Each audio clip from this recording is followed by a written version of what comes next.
Chelsea augmente son offre pour recruter Fermín López. Un nouveau joueur se rapproche de quitter Barcelone avant la fin du mercato estival.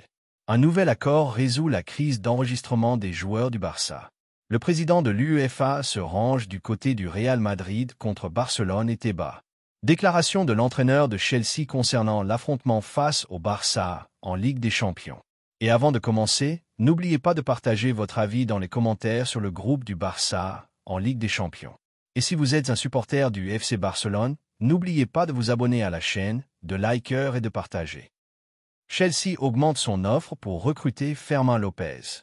Le club anglais de Chelsea a augmenté son offre pour recruter Fermín López, joueur du FC Barcelone, afin de l'intégrer durant ce mercato estival 2025 avant sa fermeture. Le club anglais avait déjà proposé une offre pour recruter le jeune joueur espagnol durant ce mercato estival, en provenance du Barça, pour 58 millions d'euros. Auparavant, le champion de la Coupe du Monde des clubs avait exprimé son désir de recruter Fermín López cet été afin de renforcer son effectif et continuer à disputer les titres locaux et internationaux. Chelsea propose 65 millions d'euros pour recruter Fermín López. Selon le journal espagnol Sport, Chelsea a augmenté son offre initiale de 58 millions d'euros à 65 millions d'euros pour recruter Fermín López du Barça cet été. Le média espagnol ajoute que le club londonien est prêt à payer ce montant directement sous forme de somme fixe, sans variable ni prime. Autrement dit, de l'argent garanti qui entrerait immédiatement dans les caisses du Barça, en difficulté financière. Le quotidien poursuit en expliquant que cette démarche de Chelsea démontre à quel point le club anglais insiste pour finaliser l'opération. À Stamford Bridge, il considère Fermín comme une pièce stratégique du projet de l'entraîneur Enzo Maresca, lequel a personnellement transmis au joueur toute sa confiance, lui assurant qu'il serait un titulaire indiscutable dès le premier jour, afin de dissiper tout doute concernant un changement d'environnement. Le journal conclut en soulignant que le Barça reste ferme. La direction sportive a affirmé qu'elle ne se séparera pas d'un joueur qu'elle considère essentiel dans le projet de Hansi Flick. L'offre initiale de Chelsea était insuffisante, mais la hausse à 65 millions oblige désormais le club à reconsidérer, surtout si le joueur donne son accord. Un nouveau joueur se rapproche de quitter Barcelone avant la fin du mercato estival. Selon plusieurs rapports de presse ces dernières heures, un nouveau joueur se rapproche de quitter le FC Barcelone durant ce mercato estival. Héctor Fort figure parmi les non susceptibles de partir, notamment en raison de la crise économique actuelle que traverse le club. Le Barça vise à faire partir certains joueurs avant la fin du mercato, surtout avec la volonté d'inscrire de nouveaux éléments dans son effectif. Évolution concernant l'avenir d'Héctor Fort. D'après le quotidien espagnol Mundo Deportivo, le jeune défenseur de 19 ans, Héctor Fort, a avancé dans ses démarches pour quitter le Barça, alors que les négociations avec Mallorca progressent. Le club majorquin a manifesté son intérêt pour le recruter en prêt, le considérant comme une option importante pour renforcer son effectif, selon les réunions récentes entre le directeur sportif Deco et les responsables de Mallorca, qui ont été très positives. Cependant, la finalisation de l'opération dépend encore du départ du latéral Pablo Maffeo, qui dispose d'une offre de l'Atlético Mineiro au Brésil. Le journal espagnol précise que, jusqu'à présent, la situation de Maffeo n'est pas encore réglée, ce qui laisse Fort dans l'attente, même s'il dispose d'autres alternatives en cas d'échec du transfert à Mallorca. Le jeune joueur n'est pas le seul suivi par Mallorca, puisque le club continue d'investir dans les talents du Barça, ayant déjà recruté cet été Pablo Torre ainsi que le jeune Jean Vergil, dans le cadre d'une coopération croissante entre les deux clubs. Un nouvel accord résout la crise d'enregistrement des joueurs du Barça. Le quotidien espagnol AS a confirmé que le FC Barcelone a trouvé un accord avec son joueur Oriol Romeu pour résilier son contrat à l'amiable, ce qui lui permet de quitter officiellement le Barça et de devenir agent libre. Le joueur, lié par un contrat avec la direction de Joan Laporta jusqu'en juin 2026, semble se diriger vers un retour à son ancien club, Gérone, qui sera la destination la plus proche pour le milieu de 33 ans. Romeu ne faisait plus partie des plans de l'entraîneur allemand Hansi Flick, ayant déjà joué la saison dernière en prêt à Gérone. Pour cette raison, le coach l'a écarté des matchs amicaux de la tournée asiatique préparatoire à la saison. Avec son départ, le Barça résout un problème lié à l'enregistrement des joueurs, car le club pourra désormais inscrire le jeune défenseur Gérard Martin.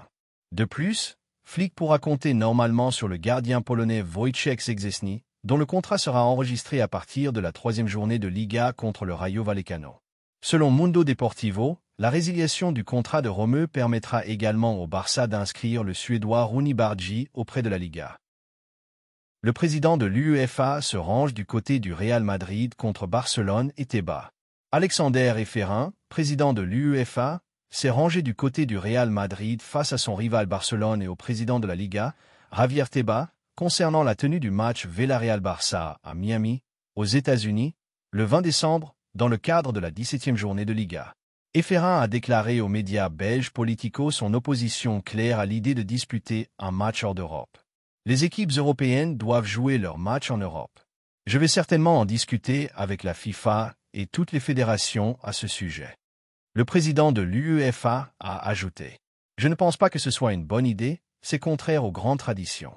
Tous les clubs européens doivent jouer là où vit leur public. » Cette position soutient le Real Madrid, qui s'oppose à l'idée en estimant qu'elle nuit à l'équité de la compétition. Cependant, Efferin a précisé que l'UEFA n'a peut-être pas la compétence d'interdire le match Barça-Villarreal à Miami si la fédération espagnole l'autorise. Le comité exécutif de l'instance européenne se réunira pour décider de cette affaire le 11 septembre prochain en Albanie. Le comité devra également se prononcer sur un cas similaire, la demande d'organiser un match Milan-Como de série à Perth, en Australie, le 6 février 2026. Déclaration de l'entraîneur de Chelsea concernant l'affrontement face au Barça en Ligue des Champions. Après l'annonce officielle du tirage au sort de la Ligue des Champions 2025 à 2026, qui a placé Chelsea face au FC Barcelone parmi 8 adversaires différents, les réactions ont fusé dans le monde du football. L'une des plus marquantes fut celle de l'entraîneur italien Enzo Maresca, qui conduit le projet des Blues en ce début d'une nouvelle ère.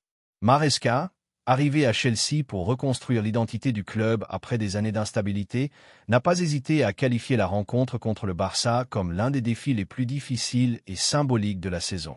Selon lui, ce n'est pas seulement un match de phase de groupe dans le nouveau format de la compétition, mais un grand examen face à une longue histoire, une identité footballistique enracinée et un club respecté en Espagne comme en Europe. Le Barça sous la loupe. L'entraîneur italien a insisté sur la force actuelle du Barça, expliquant que le club catalan est parvenu à revenir progressivement au premier plan européen grâce à un mélange de jeunesse et d'expérience. Il a cité en particulier la pépite Lamine Yamal, qu'il considère comme l'un des plus grands talents qui définiront l'avenir du football européen, ainsi que d'autres éléments confirmés comme Pedri, Gavi et Lewandowski, toujours redoutables malgré son âge. Maresca a déclaré: « Barcelone est une équipe exceptionnelle, avec une mentalité de vainqueur et un esprit qui ne se brise pas facilement. Nous avons tous vu ce qu'ils ont accompli en Liga ces derniers mois, comment ils ont transformé des situations défavorables en victoires spectaculaires. Cette capacité à renverser les matchs dans les moments difficiles rend leur affrontement unique. Tu peux croire que tu es proche de la victoire, mais ils sont capables de retourner la situation en quelques minutes. » Chelsea à la recherche d'une identité. L'entraîneur des Blues a également parlé de son équipe, affirmant que Chelsea est encore en construction et que le match contre le Barça sera une occasion parfaite de mesurer leur progression. Il a souligné que l'objectif n'était pas seulement de gagner, mais aussi d'imposer la personnalité de l'équipe et de montrer que Chelsea reste capable de rivaliser avec les grands clubs d'Europe. Il a ajouté: « Nous sommes encore en phase de développement, mais cela ne veut pas dire que nous allons aborder ce match avec peur. Au contraire, nous voulons jouer notre football, imposer notre rythme et prouver que Chelsea n'a pas perdu sa place parmi les grands. Cette rencontre nous donnera beaucoup de réponses sur notre niveau actuel. » Les souvenirs du passé et leur impact psychologique.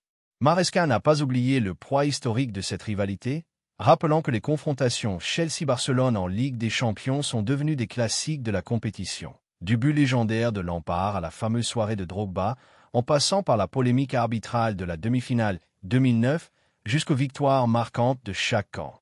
Il a déclaré: « Les supporters attendent ce match car il leur rappelle des confrontations inoubliables.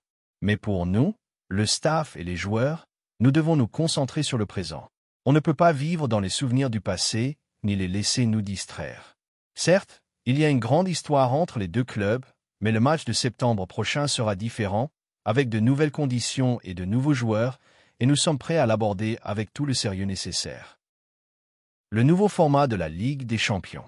Maresca a insisté sur le fait que le nouveau format de la compétition, avec une phase de ligue de 36 équipes, rendra chaque match crucial, sans adversaire facile ni rencontre négligeable.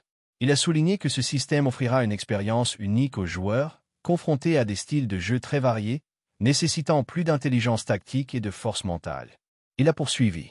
Affronter Barcelone, le PSG, ou même des clubs comme l'Eintracht Francfort ou le Club Bruges, ce sont toutes des rencontres difficiles. La Ligue des Champions dans son nouveau format enseigne une leçon importante. Il n'y a pas de temps pour le repos ni pour les erreurs. Chaque match peut déterminer ton destin dans la compétition. L'approche tactique et la préparation. Maresca a expliqué que le match contre le Barça nécessiterait une préparation spéciale sur les plans tactiques et physiques, soulignant que la vitesse des jeunes joueurs du Barça exige une défense organisée, tandis que la créativité de leur milieu de terrain requiert une concentration extrême et un pressing constant. Il a affirmé que Chelsea jouera avec son propre style, équilibrant défense et attaque, en cherchant à exploiter les faiblesses parfois observées dans la défense barcelonaise face aux contre-attaques. Le défi mental. Pour conclure, Maresca a insisté sur le fait que le facteur mental serait déterminant. Dans ce genre de match, les différences techniques peuvent être minimes, mais c'est l'équipe la plus calme et la plus concentrée sous pression qui l'emporte. Nous travaillons donc avec les joueurs non seulement sur l'aspect physique et technique, mais aussi sur l'aspect mental. Nous voulons qu'ils entrent sur le terrain avec l'esprit du vainqueur.